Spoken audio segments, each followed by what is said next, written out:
like every second or third person had or has had or have depression or don't know about their depression and are not diagnosed, and it's like just not a big deal nowadays.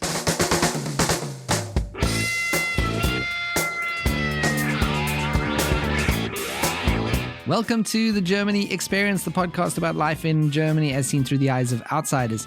And this is an episode I've been wanting to do for quite some time, even before coronavirus, even before anything. In fact, right from when I started the podcast, mental health for foreigners in Germany was a topic that I wanted to cover at some point.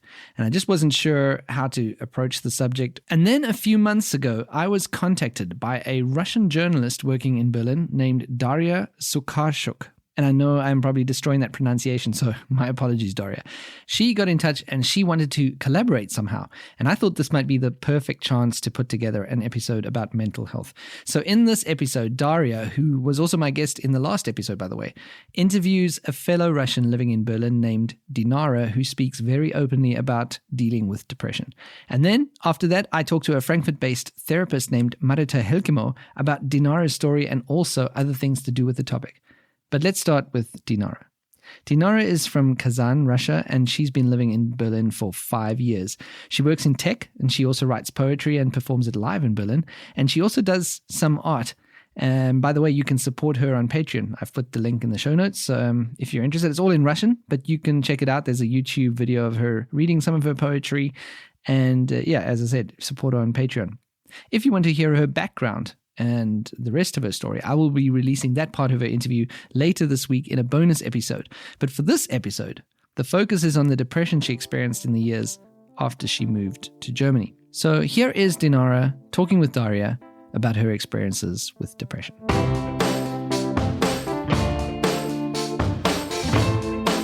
When I came here, I think I have some post-traumatic syndrome because I lost my parents just before leaving Russia, just in 1 year, and then I came here and I cried every day, and I thought, okay, maybe I need to see some psychiatrist or psychotherapist, and I started Googling, searching, and I found someone, and I found out that my health insurance actually can pay for it if they prove that I need it, and then they proved and they paid, and I was there, I was visiting therapist for a year. And after that, like 2 years passed, and I started getting some signals from my body that something is wrong, but I didn't understand first. So I just once realized that I'm feeling sad more regularly than usual, and it's coming back, but then things are normal, but then it's coming back, and it's going in circles. And maybe like it took me a year to actually understand that this is a pattern. It's not just my usual sadness mood or something, and the sadness is much stronger and deeper than usual sadness mood, and that when I feel sad, I don't want to leave sometimes, so it was very close even to suicidal thoughts. I thought maybe I'm in depression. I need to say here that in Russia, and actually so I can only tell about Kazan, where I'm from, and also only about my generation and generations older, because I don't know how it is now with 20-year-olds in Russia. For example, generation of my parents, they would never even assume or that they could have something like that, depression or something. And actually, when I was a kid, when I was a teenager, or when I was in my 20s, we used the word depression just to picture our sad state of mood, and it didn't mean anything. If I had heard that someone is in depression like 15 years ago, I could assume that this is something very different from what I suffered from, and that's why I think this was one of the reasons. So like lack of knowledge and lack of representation in Russia. Can never hear that feeling this or that are could be some signals for you to check for your mental health, and that is normal to be depressed, to be in depression, or to be bipolar. You can get some treatment, and that you can actually feel better after some treatment, and that getting pills and receiving pills and taking pills is okay, because all of that was very much stigmatized in Russia. And if I had heard like 10-15 years ago that someone is taking antidepressants, for me it would be a huge thing. I would think, wow, this person should be really like bad. And then that's why I think I couldn't recognize my depression for a year or even year and a half. And maybe since I already been living in Berlin and seeing more, and now maybe even in Russia it's much more spread, and I thought, okay, maybe I have depression. And then I went to my Hausarzt, and she said, well, you need maybe to take pills, go to psychiatrist, but also go to psychotherapist. And I found a new psychotherapist, which is actually psychoanalysis. And now I've been 1.5 years attending psychoanalysis and taking pills, antidepressants, but also I recently started in January group therapy. Yeah, so I have now 3 different things going on. Well, and I also started feeling much better since then. And so I think I was very lucky that both pills and therapist actually suit me, like from the very first time. So I didn't need to change to find new therapy or to try different pills, because usually it could be a case. I know that a lot of people have this migrant depression, and I know people that have that, but I think it's different. It might be different in my case. I think so, because for me it was very special case when I left home, because like I lost everyone at home, and it was very hard for me to stay at the same place, at the same house where I lived with my parents and my grandmother and my cat, and they all just passed away. And then at the same year, I moved here, and I kind of started new life, like really, really new life. I like had everything new, except for my husband, who was very supportive, and I'm very thankful for that to him. So new house, new job, and new friends, and new environment, new city, and everything was new. And I think that this, in combination with my first psychotherapy, was the main reason why I could actually survive and overcome that tragedy in my life. And that's why I think that my migration, my move to Berlin, actually was helpful, but not stressful as usual for people. I mean, of course it was stress, because any big change is a stress, and we know it. But I think that this stress helped me in a way to step forward, to go on with my life. And that's why I think that my depression, I think that it might be because I had this post-traumatic syndrome. Then I kind of buried it, and I feel that it's blocked in my mind. I cannot cry now when I'm talking about it, and I cannot think about it. And I think that it's so much blocked inside that it actually provoked start of depression. So I think that maybe 1 year of this treatment was not enough, and it actually just put it deeper inside of me, this trauma. And now maybe I'm just putting it to the right place in my mind, not just hiding it. So you got the support you needed here in Germany, and was it hard to organize it all, to get therapy and get the pills you needed? It was very easy actually. So the only thing you need to have is health insurance, and the reason, which is enough for them to believe that you need it. And if you have depression, or if you have any state of mental health that needs help, then they would approve it, either like hours of therapy or pills. And then you just pay 5 euros for a pack of 100 pills that you can use for 3 months. And unfortunately in Russia it's not like that. several of my friends, they need to take same pills as citalopram in Russia, and they need to pay a huge amount of money just for one pack, the same that I pay just €5 for. How much is it in Russia? I don't know exactly, but it's like about 3,000 maybe rubles. Okay, Like, so it's quite a lot. yeah, it's like It's like €50. Ooh, 10 times more. That's really a lot. Given that salaries in Russia are But lower. here you need to pay 5 just because of health insurance, because health insurance pays the rest. The thing is that for any prescription that you receive from your doctor that health insurance pays for, you need to pay 5, and they pay all the rest. So this is not actually the price of these pills in Germany, but this is only the price due to your health insurance paying the rest. Are you with the gesetzliche Krankenkasse? Yeah, for like social, usual, like TK. Yeah.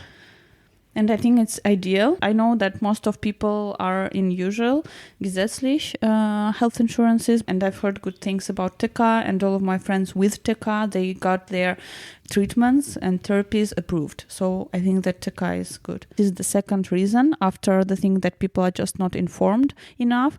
Money is the second reason why usually people don't get treatment for depression.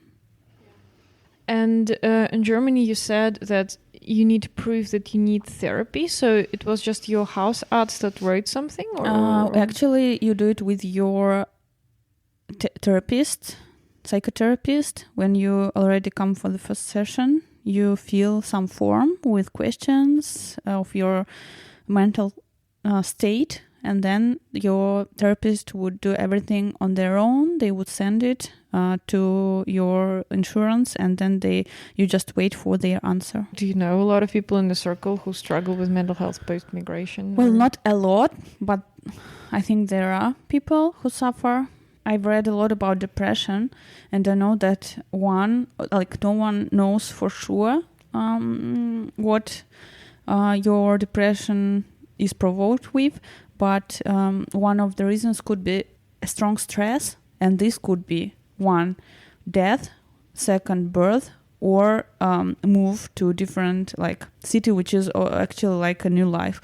So these are 3 main reasons. And another thing is that I think this is also due to our stereotypes that we've been growing up with, that many women, they move with their husbands or to get married here because they were told by their families or by society since they were kids that they need to find a husband, and that's it was like a dream of a Russian girl to go abroad to find a husband abroad, and this puts them in a very vulnerable position because they don't have a job they actually depend on financially and sometimes, of course, emotionally, and this puts them in this position when sometimes they move here but they don't have any friends, any circles, and they just sit at home. Usually they also have a kid. They also usually don't know a language,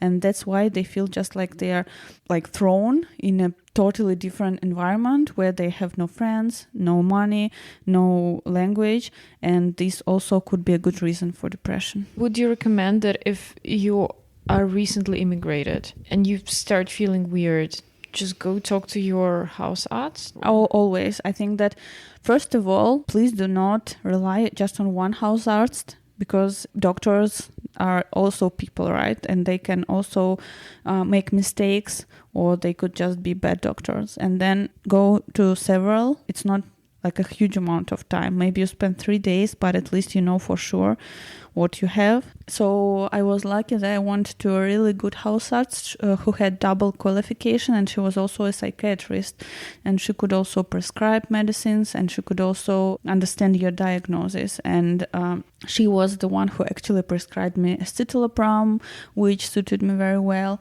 And yeah, she was the one who diagnosed me with my depression.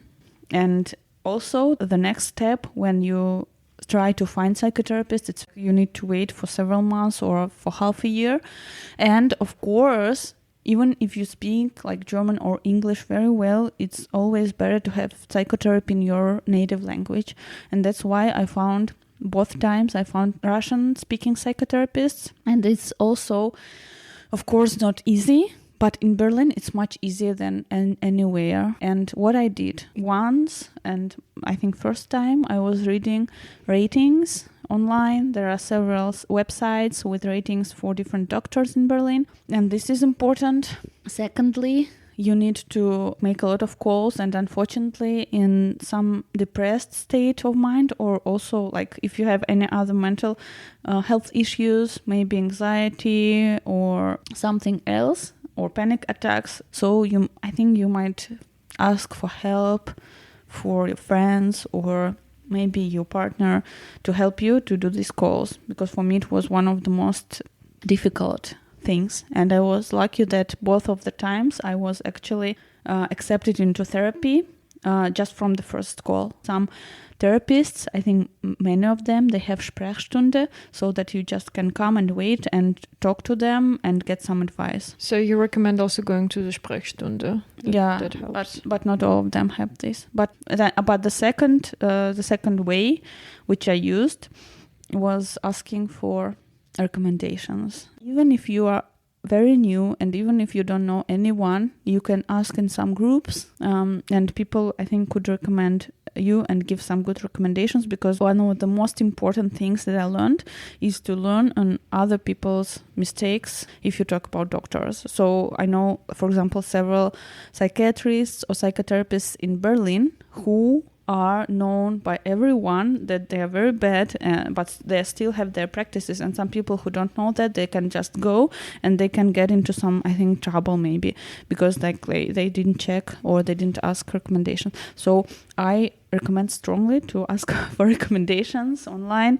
and look what people write about their own experiences with psychotherapists and so on, and then try to call these people who were recommended to you, and then just be patient. If you were asking about recommendations online, I can imagine some people might feel a bit awkward because you're admitting that you need psychotherapy help. But why is it a shame? Why you think it's not normal? Because this is one thing that I learned in Berlin, that it's totally normal. I am so open about this matter, even at my job. Like my lead knows that I have depression, and some of my coworkers know, and I think it's no big deal. I mean, like every second or third person had or has had or have depression or don't know about their depression and are not diagnosed, and it's like just not a big deal nowadays. So you never were met with any kind of negative attitude because you openly said that I am depressed and I need help and I'm looking for a therapist? Well, I was not.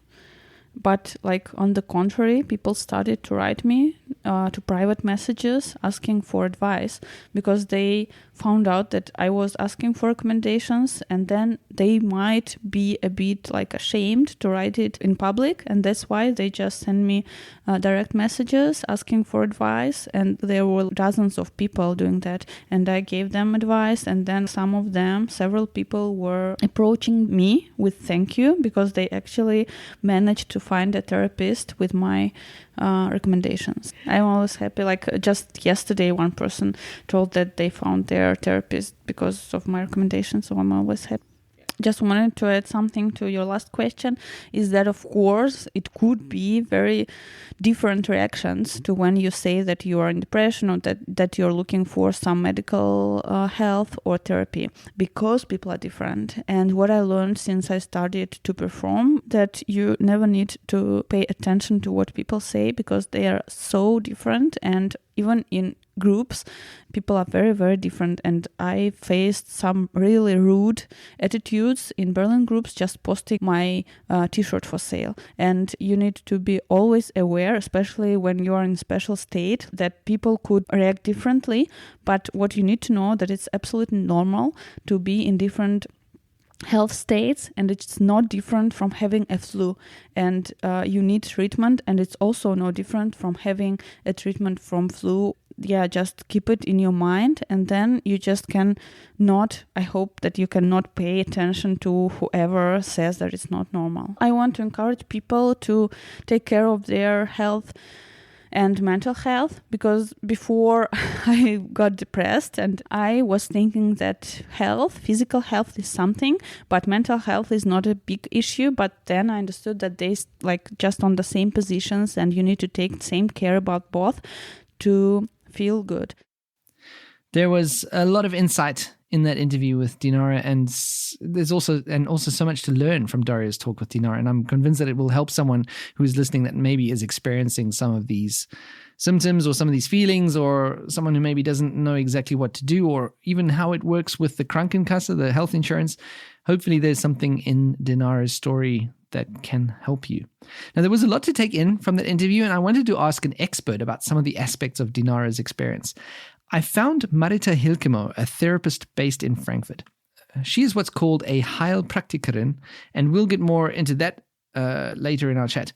But Marita is originally from Finland. She speaks English and German. She's been an expat herself many times over, and she's also spent some time in Russia.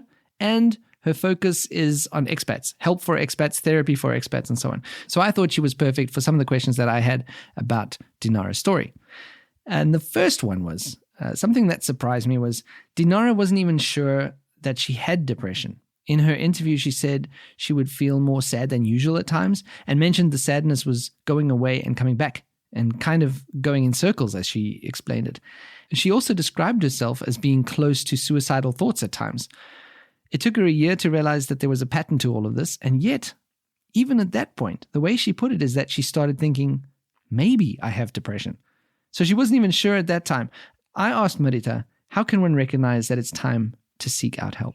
So it is a very good question. It is not always easy to find. They just feel down.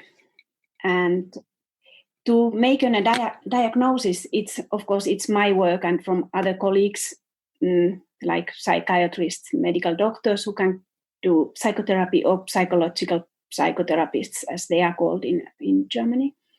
And it is quite a process to find out with the client what's going on. Depressive symptoms can be in many, many disorders. And sometimes it's the body who reacts and not something else. And not something else. So you might know from your body that something is different or something is changing, and that should be a signal to you. Because it's quite difficult. Because I've also I've had some experience with depression, and it's not always that you feel sad. Sometimes it could just be that you feel nothing. Like I've heard it described as kind of just no passion for anything, or just like a nothingness. So that's also maybe something that's hard to pin down. You just think that you're just in some kind of malaise or whatever. You don't realize it's actually depression. Yes, there are 3 criteria for depression, and then many, many other symptoms. And one of them is that you don't have any joy in normal activities you used to have. So it's kind of numb feeling. Yeah. So what is the point that you seek out help? If you just, I guess in Deenara's case, she had a suspicion that she probably was depressed, or she already felt. Is that usually the case, that people think, I'm depressed? Is that the trigger? Should it be, if you're thinking, am I depressed? Is that the trigger to go and see if you are in fact depressed? In fact, when people come and seek help, there is something. They feel a longer time really, really down, or they just avoid everything, or there are different symptoms. And then in some moment they think, I can't. Maybe they make a big mistake at work, or there can be then other external symptoms, stress at work, or some illness in the family or with the person, and so on and so on. And it is quite a process to find out. But if a person comes to me, then there is normally a big fear that something could happen. Even sometimes they have had very strong thoughts of suicidal thoughts, or maybe somebody has even tried to do something, but then did not do it, and then find out I have to seek help. I can't go through this all on my own. And just on that subject, I would hesitate to say that if you have the feeling that you might be depressed, maybe you just go and see someone and find out. Maybe you're not, but it's good, it's still good to talk about it. And if you are depressed, you need to get the help that you need. Another aspect of Deenara's story was the stigma around mental health issues that she spoke about. I asked Marita about this. Different cultures have different approach to that. And I think in Russia, of course, I was not working in that profession, but I think in Russian culture, it's for sure not so open. I could now compare with some other cultures like US, for example. There it is totally different. People talk about going to the therapist. It's even maybe like a social status. Yeah, it certainly is, yeah. And in many other, and in Europe, in fact, it's also, there's stigma in that. It's becoming more open, and because media is talking more about people who had known people who have had problems. Yeah. And it is becoming more popular, so to say. But still many people come, and they, even in my work, I have to pay attention to that my clients don't meet some colleagues or something like that. Being a foreigner in Germany adds to the difficulty of finding help. And in Deenara's case, she was able to find the right help and also get the right medication. But this might not be the case for everyone. I wanted to know what, in Marita's experience, were common barriers in the way of foreigners getting therapy in Germany. Okay, there are a lot of. The problem is that the system is so that there are long waiting queues. There are 3 months. If you are depressed, you have to wait 3 months. Sometimes it's really too long. And then, of course, foreigners normally don't speak German. And because German therapists have a lot of clients, they don't need to take foreigners and speak English. I'm sure they can, but sometimes I ask my colleagues. Yeah, and of course, the public insurance clients, they have really problems to get English-speaking therapists. So because they are really, really few. That's big. Just the fact that, like you said, waiting for 3 months is a massive deal if you're going through a crisis right now. It is a big it is a big wait. Now, you mentioned the private versus the public. So private means if you are on a private health insurance, does that get you preferential treatment and bumped to the front of queues? Do you get treatment quicker than if you are on a public health insurance? Not quicker. There are some very good German public insurances, and they have also psychotherapy support in their program. They have waiting queues or lines, but as English speaker, it's almost impossible to. Frankfurt area, I sometimes try to find to my potential clients some from the public insurance. It's impossible, let's say. So. Okay. So that's a big barrier. In private practices, it is easier, but not in English there as well. There are some colleagues who speak and offer English therapy, but really it's not so much. And that's talking about just English, but there's also, I would imagine, some other languages where, like Chinese or Russian even, it's also difficult to find in people's native tongues. What is your advice to people who maybe are here in Germany, they're running into some or other problems, they need help? What can they do? How do you suggest they go about finding someone? Normally people go to internet, of course, because it has to do with the stigma as well. It has to do with that, because it's not so common to ask the colleague, hey, do you know a therapist? Some people do that also. First, I would, if I have only public insurance, I would ask the insurance company directly if they know someone. That is the first step. Otherwise, just contact private practice like me or someone else, and try to maybe through that find help and think about whom to find. Yeah. I know that, for example, Chinese clients don't have so much offer in Germany, at least not in Frankfurt. They sometimes go to France or somewhere, so online or whatever. Okay. Yeah. Now, because it's so difficult to find therapy in your native language, an option that you might need to consider is looking a little further than the area that you live. And if you do, you're probably going to need to do online therapy. But for some, it works. This is Rafael from Brazil, a guest I interviewed last year in episode 21, who was dealing with the death of his dad. He needed to do therapy and wasn't willing to do it in German, so he went the online therapy route. And that was when I asked for help from a therapist, but not after he died, but before, when I knew when we heard that my dad was going to need to have a transplant. It was in the beginning of that year. And then when I started thinking about therapists, and then I got in contact with a therapist in Brazil, and we were doing the sessions over Skype, because a lot of things were coming to my mind. Yeah. You couldn't do it in German? No. She asked me, don't you want to find somebody that is in person with you there and talking to you in person? And I said, no, the German doesn't know the Brazilians. Yeah. They don't think like us. Yeah. So if I tell something or think something, he gonna give me an advice or try to help me understand something in the German way, not in the Brazilian way. Yeah. I'm not being like racist or something, but this is a matter of understanding the culture and how the person is inside, you know. And here's what Marita had to say about online therapy. I also have clients who are not only from Frankfurt, they are from some other cities from Germany. And some of my clients, even if I have a lot of expat clients who travel a lot, they may have a session from, I don't know, from India or from Africa if they are traveling, working there. Okay. And that is effective, because when I think of it, I'm getting something like therapy, which is to me quite an intimate process.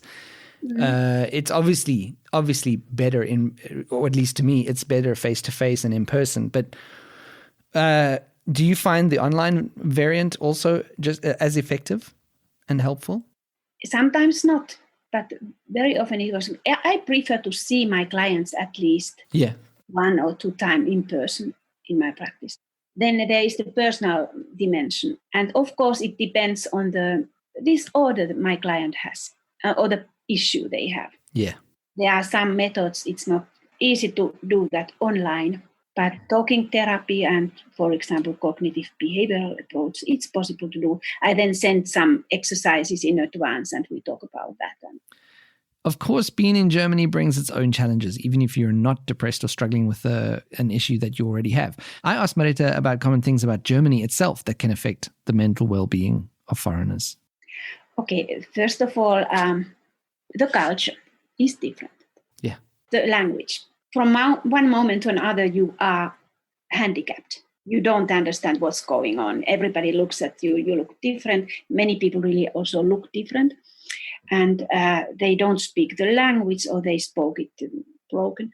Then the climate is for some. Then the way how people work, organizational culture can differ a lot from the home country. Yeah. And these things obviously have some kind of effect. I quite often hear the words isolated or loneliness. And these are all things that can also lead to depression, I would assume.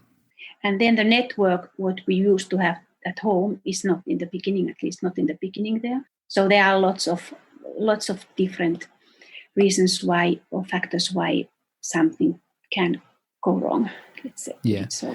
And that's a good time to seek out that help as well, to try and help with the adjustment process, to give perspective to things that they're going through with the whole acclimatization to a new culture and a new language. Yeah.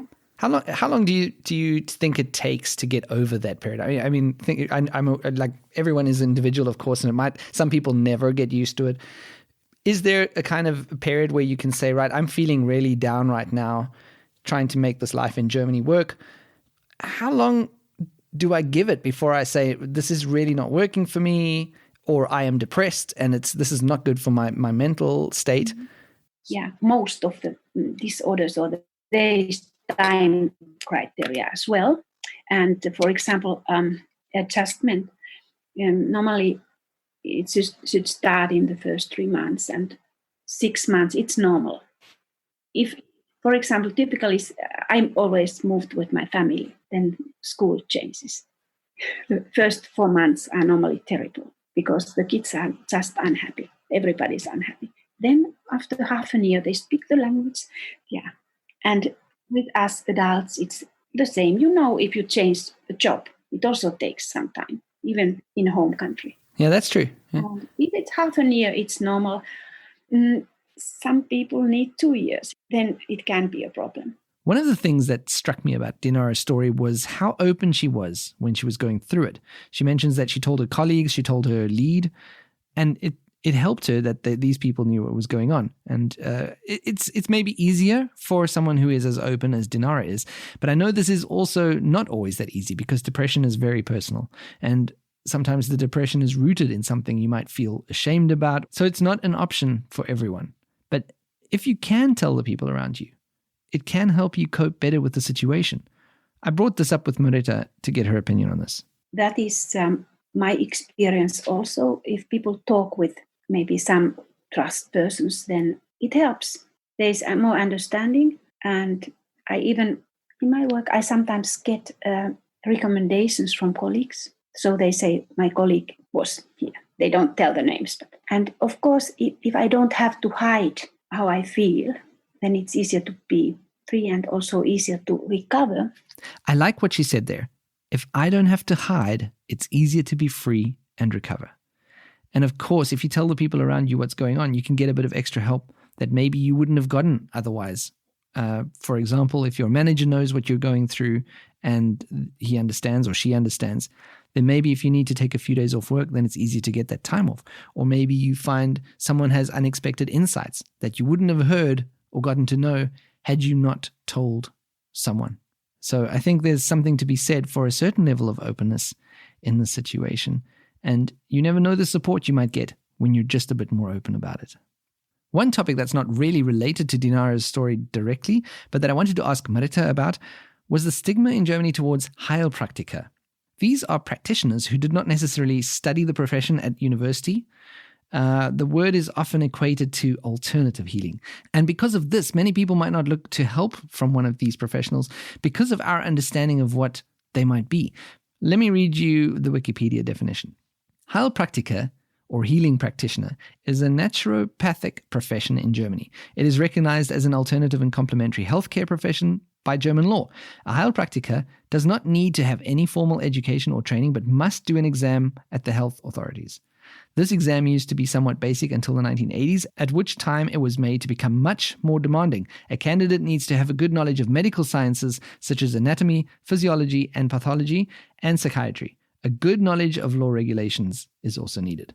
Now, I know when I first came to Germany, I'm ashamed to say that I had a negative view of what Heilpraktikers were, but we've since had a lot of positive experiences with them, with our special needs son, who gets a lot of different therapies from different people. And I can say that my notion about Heilpraktikers has been changed forever because of these some of these people who have helped our son. Now, Marita is a Heilpraktiker, so I decided to ask her, is there a stigma towards Heilpraktiker?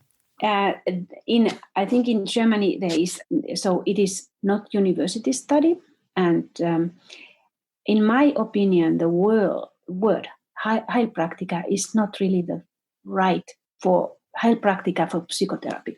Heilpraktiker, there is also the so-called big Heilpraktiker. They are the alternative medicine practitioners, but it is not what we do. We have more or less the same criteria, but of course I am not allowed to treat very severe ill persons, like if somebody has psychosis, they have to go to a doctor to get medicine.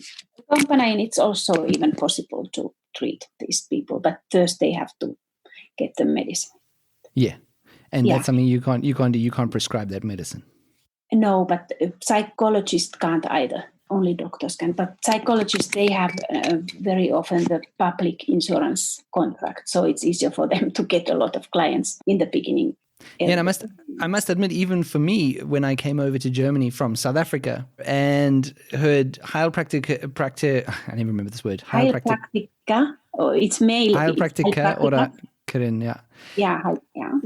When I heard that was essentially the same as a holistic healer or alternative medicine and so on, I immediately thought, oh, okay, well that's the alternative medicine route, and it's not the official, but it's actually very, very incorrect. So I think you're right about that word being a bit misleading in Germany. I find it so too. In my work, I don't feel it like that. I always explain my foreign clients, because this question comes very often in the first session, but I don't have anything to hide. We are not holistic medicine practitioners, but what we as Heilpraktiker are allowed to do is that because we don't have the Krankenkasse, the public insurance, we are allowed to combine more methods which are not paid by Krankenkasse, but which I, for example, work depending on my client. I combine different methods, cognitive behavioral approach, systemic approach, or this trauma therapy, EMDR, eye movement desensitization and reprocessing, depending on the client's needs. So you got a wider range of things to choose from, essentially. And it is, and it is allowed in the private insurance, but not in the public. There's a bit less possibilities.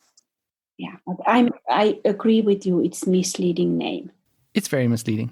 Yeah, it's very, very misleading. And I mean, you had to do, as it is to practice as a psychotherapist in Germany, you still had to do exams and get accredited. So it's not like you just set up shop and are doing without being accredited. So yeah, it is a bit misleading, especially to foreign people who maybe have the idea in their heads of what alternative medicine is. And it's unfortunate. And it has really little to do with alternative. I know that some even psychotherapy clients, Heilpraktiker, they are very somehow alternative with the way they work.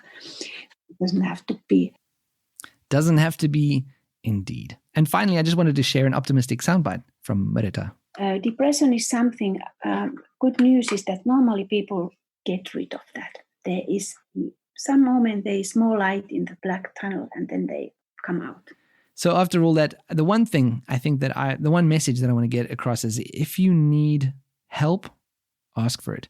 If you're wondering if you are depressed, go get help and find out if you are.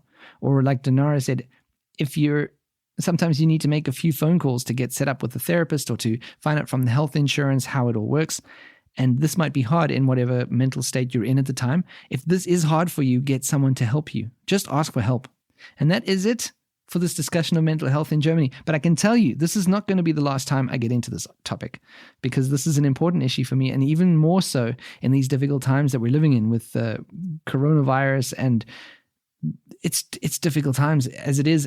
If you have thoughts about mental health in Germany, or you would like to share your experiences for a future episode that I'm going to do on this, please get in touch.